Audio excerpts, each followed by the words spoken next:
बांलादेशी सुबुंफोरा आसामनि हाखौ दखल खालामना लानायखौ आसाम सरकारा होखारनायनि राहा लागासिनो दङ। आसाम सरकारनि बेबायदि हाबाफारि लानायखौ दिनै पश्चिम जनाय बिजेपि मण्डलनि दैदेननायाव आरो बर'नि माहारियारि आफाद आरो गुबुन गुबुन माहारियारि आफादफोरनि हेफाजाबजों साबायखर बावनाय हानजा सुरनाय हाबाफारि लादों। मख'जाथावदि आसाम सरकारा आसामनि हानि रैखाथिखौ नोजोर बोनानै जायफोर बांलादेशी सुबुङा आसामनि गभर्नमेन्ट लेन्ड, फरेस्ट लेन्ड आरो ट्राइबेल बेल्ट एन्ड ब्लकनि हाखौ दखल खालामना थानाय बांलादेशी सुबुंफोरखौ एभिक्शन खालामनाया सोलिगासिनो दङ। बेबायदि बाखनायथाव हाबाफारि लानायनि थाखाय आसाम सरकारखौ साबायखर बावनानै पश्चिम जनाय बिजेपि मण्डलनि दैदेननायाव आरो बर'नि माहारियारि आफादफोर आरो गुबुन गुबुन माहारियारि आफादफोरनि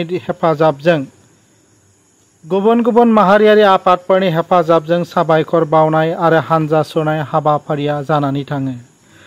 बे हाबाफारियावनो बाहागो लायो BKWSनि खुंथाय गाहाय मावफुं सोद्रोमा मेहिनीश्वर बसुमतारी, जनाय बिधान सभानि MLA भुवन पेगु। हाबाफारियावनो बर'नि माहारियारि आफादनि दैदेनगिरि आरो गुबुन गुबुन माहारियारि आफादफोरनि दैदेनगिरिफोरजों लोगोसे गोबां रायजो राजाफोरा बाहागो लानानै हाबाफारिखौ मेहेरगोनाङै जाफुंसार खालामो। बे हानजा सुरनाय हाबाफारियाव Bangladeshi go back, this land is our land, this land our land, BJP जिन्दाबाद, नरेन्द्र मोदी जिन्दाबाद, अमित शाह जिन्दाबाद, दिलीप शइकिया जिन्दाबाद, डक्टर हेमंत बिश्व शर्मा जिन्दाबाद, भारत माता की जय, बांलादेशीफ्रा आसाम नागारनांगौ बायदि बायदि स्लगानजों जनाय नोगोरा गोमखाङो। सरकार অসমত মানে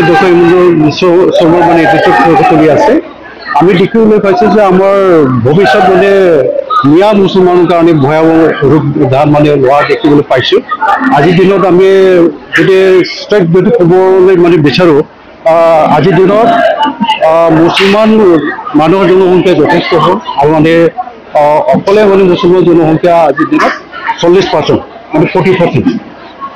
টোটেল অসমত মানে আমাৰ জনসংখ্যা আছে 3 crore 50 lakh। 3 crore 50 লাখৰ ভিতৰত যদি মিয়া মুছলমানে যদি 40% হয়, 1 crore 40 লাখে সিহঁতৰে মানে কিবা আছে। সেইটো চাই আৰু মানে য'ত আমি জানো যে মানে তাহিৰ পৰা মানে যিটো বেদখল যিটো মানে কিবা হৈছে BGR বা আমাৰ মানে ফৰেষ্ট ৰিজাৰ্ভ এৰিয়াত মানে সোমাইছে যথেষ্ট জনসংখ্যা মানে মুছলমান মানুহ বা বাংলাদেশী মানুহে ইয়াত চিটাফিল হৈছে বা বসবাস কৰিছে বা আমাৰ জীৱন যাপন কৰা বা আমাৰ ভৱিষ্যত জীয়াই থকাৰ যিটো মানে ভাবুকি সৃষ্টি হৈছে বা আমি দেখিবলৈ পাইছোঁ যে ভৱিষ্যত যদি আমি এইটো সময়ত ডক্টৰ হিমন্ত বিশ্ব শৰ্মাই যিটো মানে পদক্ষেপ লৈছে NDA চৰকাৰ হিচাপে বা অসমত যি মানে উচিত অভিযান চলাইছে, আমি এইটো সমৰ্থন কৰোঁ। বড়ো মানে জাতীয় মানে হৈ আমি এইটো জাতিকে কৈ আমি এই মানে উচিত অভিযানত চৰকাৰৰ লগত আছোঁ। মানে আমি ডক্টৰ হিমন্ত বিশ্ব শৰ্মাৰ লগত আছোঁ। নৰেন্দ্ৰ মোদী ডাঙৰীয়াৰ লগত প্ৰাইম মিনিষ্টাৰ সন্মানীয় আমাৰ ভাৰত ৰাষ্ট্ৰৰ আমি লগত আছোঁ আৰু ভোটাই থাকিম। আৰু আমি সকলোৱে বিভিন্ন জাতি জনগোষ্ঠী বা খিলঞ্জীয়া জনগোষ্ঠী বা অসমবাসী সকলোৱে যদি একগোট হৈ থিয় নিদিয়ে, কিন্তু আমাৰ ভৱিষ্যত অন্ধকাৰ বুলি যদি কোৱা হয় বেছি কোৱা নহয়। সেই ডাটাটো মই ক'বলৈ বিচৰা নাই, কিন্তু জনাইওতো যে মানে অবৈধ বাংলাদেশীসকলে যে মানে তিতাবি লৈছে সেইটো মানে নুই কৰিব নোৱাৰে। সেইকাৰণে এইটো সময়ত আমি বিভিন্ন জাতীয় সংগঠন বা চৰকাৰ লগ লাগি আমি মানে চিনাক্তকৰণ কৰিব লাগে আৰু মানে উচিত অভিযানত আমি সফলতা মানে নিশ্চয় আমি কাম কৰিব লাগে।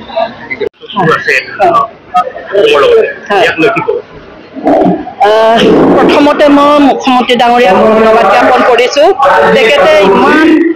সাহসী কথাৰে আজি এই পদক্ষেপ তেখেতে লৈছে হাতত আৰু বহুত অবৈধ বাংলাদেশী উচ্ছেদ কৰিছে। তাৰ লগত সমগ্ৰ অসমৰ জনসাধাৰণ তেখেতক আমি সমৰ্থন দিছোঁ, সাহস দিছোঁ, তেখেতে কৰি যাওক। আৰু ধেমাজি জিলাতো যিবিলাক ঠাইত অবৈধ বাংলাদেশীয়ে ইয়াত বাস কৰিবলৈ লৈছে সেইসকলক আমি অকিয়াই দিছোঁ যাতে অতি সোনকালে ইয়াৰ পৰা এভেকশ্যন নকৰাৰ আগতে যাতে ইয়াৰ পৰা তেখেতসকলে নিজে নিজে টানি টোপোলা লৈ যাতে নিজৰ নিজৰ জেগাত যাতে অৱস্থান কৰেগৈ তাৰ কাৰণে তেখেতসকলক আমি কিবা আহ্বান জনাইছোঁ আৰু আমি সমগ্ৰ অসমৰ জনগণক আৰু ভাৰতীয় জনতা পাৰ্টীৰ প্ৰত্যেকগৰাকী কাৰ্যকৰ্তাই আজি মুখ্যমন্ত্ৰী ডাঙৰীয়াৰ যি গুৰুত্বপূৰ্ণ অবৈধ বাংলাদেশীৰ মানে উচ্ছেদৰ যি অভিযান আৰম্ভ কৰিছে যি ঠাইবিলাকত উচ্ছেদ আৰম্ভ কৰিছে আজিও উচ্ছেদ থলীলৈ গৈছে তেখেতে আৰু যি জেগাত এতিয়াও উচ্ছেদ হ'ব লাগে বুলি BGRত তেখেতে নটিফিকেশ্যন কৰিছে এই ঠাইবিলাকৰ পৰা যাতে অবৈধ বাংলাদেশী অতি সোনকালে গুচি যাব লাগে আমি তাকে কামনা কৰিছোঁ যাতে এটা সংঘাত সৃষ্টি কৰি ইয়াত তেখেতসকলে যাতে বসবাস কৰাৰ এটা চিন্তা চৰ্চা কৰিব নালাগে এইখিনিকে আমি কামনা কৰিছোঁ। অসমৰ মুখ্যমন্ত্ৰী ডক্টৰ হিমন্ত বিশ্ব শৰ্মা ডাঙৰীয়াই যিটো এটা ঐতিহাসিক আৰু বলিষ্ঠ পদক্ষেপ লৈছে আজি অসমক উদ্ধাৰ কৰাৰ কাৰণে জেহাদী শক্তিৰ পৰা অসমত যিটো জেহাদ চলাই আছে লেণ্ড জেহাদ লাভ জেহাদ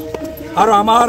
কাজিৰঙা দখল কৰা আমাৰ ফৰেষ্টৰ মাটি দখল কৰা আমাৰ VGR দখল কৰা tribal belt and block area দখল কৰা আমাৰ সত্ৰ মাটি দখল কৰা আমাৰ বটদ্ৰৱা থানৰ মাটি দখল কৰা এই যিটো জেহাদ চলি আছিলে যিটো লাভ জেহাদ চলি আছিলে আমাৰ অসমীয়া নাৰীৰ প্ৰতি চকু দিয়া এই লাভ জেহাদ চলোৱা আৰু যিটো এটা ধৰ্মীয় জেহাদ চলাই আছে এটা ইছলামিক ৰাষ্ট্ৰ গঠন কৰাৰ যিটো এটা বাংলাদেশী মিয়াসকলৰ যি ষড়যন্ত্ৰ এই ষড়যন্ত্ৰৰ বিৰুদ্ধে আমাৰ অসমৰ মুখ্যমন্ত্ৰীয়ে বলিষ্ঠ পদক্ষেপ আৰম্ভ কৰিছে আৰু এইকাৰণে কাজিৰঙাৰ উচ্ছেদক সমৰ্থন কৰি আমি বটদ্ৰৱা থানত যি উচ্ছেদ হৈ গ'ল তাক সমৰ্থন কৰি বৰপেটা সত্ৰক বচোৱাৰ যি উচ্ছেদ তাক সমৰ্থন কৰি ফৰেষ্টৰ এৰিয়াৰ মাটি পুনৰ উদ্ধাৰ কৰাৰ কাৰণে VGR মাটি পুনৰ উদ্ধাৰৰ কাৰণে সোণাপুৰৰ ট্ৰাইবেল বেল্ট এণ্ড ব্লক এৰিয়াৰ মাটি পুনৰ উদ্ধাৰৰ কাৰণে যিটো বলিষ্ঠ পদক্ষেপ লৈ আছে এভেকশ্যন চলাই আছে এভেকশ্যনক সমৰ্থন জনাই আৰু জোনাইতো যিখিনি এই ট্ৰাইবেল বেল্ট এণ্ড ব্লক হয় জোনাই ডেভেলপমেণ্ট ব্লকটো ইয়াতো যিখিনি সন্দেহজনক নাগৰিক আছে তেখেতসকলক ইমিডিয়েটলি উচ্ছেদ কৰি তেখেতসকলক ইয়াৰ পৰা আঁতৰাই পঠাব লাগে আৰু তেখেতসকলক মই ভাবোঁ ইয়াৰ পৰা উচ্ছেদ কৰি আঁতৰাই পঠাই আমাৰ এই জোনাইৰ খিলঞ্জীয়া মানুহক উদ্ধাৰ কৰিব লাগে জোনাইৰ খিলঞ্জীয়া মানুহক বচাব লাগে বুলি আজি আহ্বান জনাই আমি চবেই আজি ওলাই আহিছোঁ প্ৰত্যেকটো খিলঞ্জীয়া মানুহে আজি চিমেণ্ট চাপৰি এই অঞ্চলত আমি হাজাৰ জনগণ আজি আমি ওলাই আহিছোঁ। বাংলাদেশী নাগৰিকৰ আগ্ৰাসন বন্ধ কৰক।